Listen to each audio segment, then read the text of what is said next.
السلام علیکم۔ میں اس وقت اپنی سہیلی ہادیہ کے گھر دعوت میں شریک تھی کہ میرے چھوٹے بھائی نے آ کر آہستہ سے کچھ کہا۔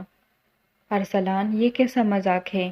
میں نے اپنے بھائی ارسلان کو گھورتے ہوئے دان پیسے۔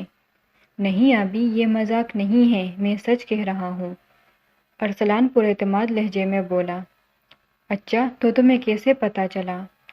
مجھے اب تک اس کی بات پر یقین نہیں آ رہا تھا۔ ابھی جب میں نے آپ کی بنائی ہوئی باقی کھیر فریج میں رکھنے سے پہلے چکھی تو مجھے معلوم ہوا کہ آپ نے کھیر میں چینی کی بجائے نمک ڈال دیا ہے۔ وہ ادھر ادھر دیکھ کر سرگوشی کے انداز میں بولا۔ اچھا ٹھیک ہے، تم جاؤ اور کسی کو کچھ نہ بتانا، میں نے تاکیدی لہجے میں کہا تو ارسلان چلا گیا۔ ہادیہ کا گھر میرے گھر کے سامنے ہی تھا۔ ہادیہ نے یہ دعوت سالانہ امتحان میں پہلی پوزیشن لینے پر دی تھی۔ اس دعوت میں میرے علاوہ ہماری دو اور سہیلیاں عافیہ اور سمیرہ بھی مدعو تھیں۔ کیونکہ ہم تینوں بھی اچھے نمبروں سے پاس ہوئے تھے، اس لیے طے یہ پایا تھا کہ ہم بھی ایک ایک پکوان گھر سے بنا کر لائے۔ میں نے کھیر بنانے کی ٹانی اور بنا بھی لی، لیکن شاید بجلی چلے جانے کی وجہ سے میں نے اس میں چینی کے بجائے نمک شامل کر دیا تھا۔ اب جب ارسلان نے مجھے یہ اطلاع دی تو میری تو حالت خراب ہونے لگی۔ مجھے اچھی طرح معلوم تھا کہ اگر میری سہیلیوں نے میری بنائی ہوئی نمکین کھیر چکھ لی تو وہ تو ساری زندگی میرا مذاق اڑائیں گی، اور ہادیہ، اف اللہ، وہ تو اسکول، مدرسے اور محلے میں میری بدمزہ کھیر کا ڈنڈورا پیٹ دے گی۔ وہ ویسے تو بہت اچھی لڑکی ہے، لیکن عیب جوئی کو اپنا فرض سمجھتی ہے، یہاں تک کہ اپنے بہن بھائیوں تک کی پردہ پوشی نہیں کرتی۔ یہ سب سوچنے کے بعد میں نے ان سب کی نظر بچا کر کھیر ادھر ادھر کرنے کا فیصلہ کیا، لیکن افسوس، یہ ناممکن تھا، کیونکہ میں تھوڑی دیر پہلے ان کے سامنے اپنی لذیذ کھیر کی تعریفوں کے لمبے لمبے پل باندھ چکی تھی۔ اب اگر میں ایسا ویسا کچھ کرتی تو سب محسوس کر لیتے۔ کیا ہوا عائشہ، یہاں کیوں کھڑی ہو؟ یہ ہادیہ کی آواز تھی۔ وہ ویسے ہی، میں دھڑکتے دل کے ساتھ ہکلاتے ہوئے کہا۔ اچھا آؤ، کھانا لگ چکا ہے، اس نے کہا، اور پھر ہم دونوں کھانے کی میز پر آ گئے۔ بھائی، میں تو سب سے پہلے اپنی پسندیدہ ڈش کھیر کھاؤں گی، اور سب یہ بھی سن لیں کہ اگر کھیر مزے کی ہوئی تو ساری کی ساری میری ہوگی۔ کھانا شروع ہوتے ہی ہادیہ کے اس اعلان نے میری دھڑکن بے ترتیب کر دی۔ کیوں بھائی، کس خوشی میں؟ عافیہ نے ہاتھ نچا کر کہا تو ہادیہ بولی، میرے اعزاز میں تم لوگ مجھے کوئی تحفہ تو دو گے نہیں؟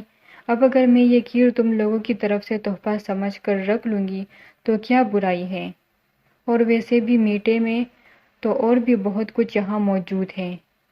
اچھا بھائی، پہلے چکھ تو لو، آخر عائشہ نے خود بنائی ہے، ایسا نہ ہو کہ تم سے ایک چمچ بھی نہ نگلا جائے۔ سمیرہ نے مجھ پر شوخی میں بجائے طنز کا تیر چلایا، لیکن اس وقت میں مسکرانے کے علاوہ کوئی جوابی کارروائی کرنے کے قابل نہ تھی۔ واہ بھائی، مزہ آ گیا، اتنی لذیذ کھیر! ہادیہ کھیر کا ایک چمچ منہ میں ڈال کر خوشی سے اچھلی۔ کیا بہت مزے کی ہے؟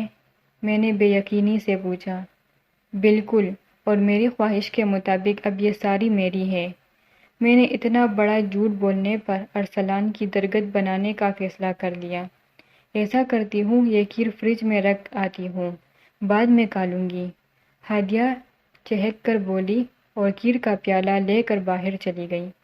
تھوڑی دیر بعد وہ واپس آئی تو ہم سب خوشی خوشی دعوت کے مزے لینے لگے۔ ہادیہ، دراصل میں نے آج پہلی بار کھیر بنائی تھی، لیکن بنانے کے بعد جلدی میں چکھ نہ سکی۔ میں نے سوچا کہ یہاں کھا لوں گی، لیکن یہاں تو معاملہ کچھ اور ہو گیا۔ کیا تم مجھے اس کھیر میں سے چکھنے کے لیے تھوڑی سی دے دو گی؟ دعوت ختم ہونے کے بعد جب عافیہ اور سمیرہ جا چکے تو میں نے ہادیہ سے التجائیہ انداز میں کہا، ہاں کیوں نہیں، ضرور۔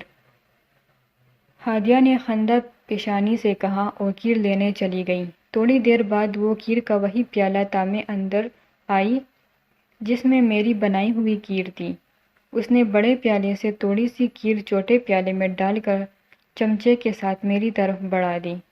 میں نے اس کا شکریہ ادا کرتے ہوئے ایک چمچ منہ میں ڈالا تو میرا منہ بن گیا۔ یوں لگا جیسے کھیر کی جگہ کوئی کڑوی کسیلی دوا منہ میں ڈال لی ہو۔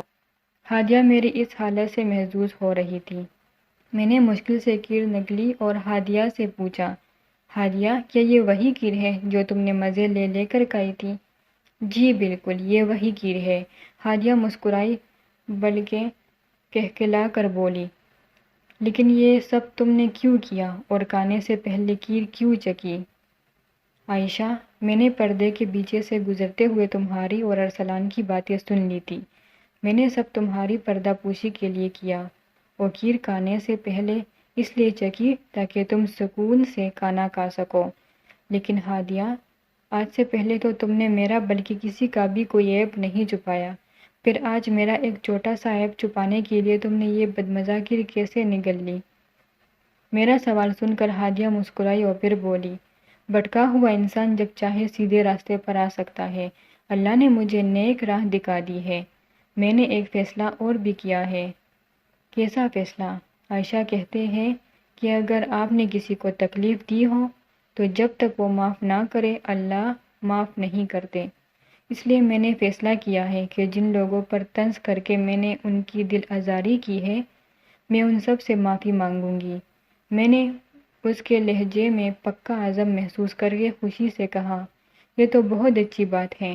میری بات سن کر وہ میرے ہاتھ تھام کر بولی، تو پھر میں ابتدا تم سے کرتی ہوں۔ عائشہ، اگر تمہاری کسی عیب کا چرچا کرنے سے تمہارا دل میری طرف سے میلا ہوا ہو تو مجھے معاف کر دو۔ ہادیہ کی بات ختم ہوتے ہی میں نے اسے گلے لگا لیا۔ مزید ویڈیوز دیکھنے کے لیے ہمارا چینل سبسکرائب کریں۔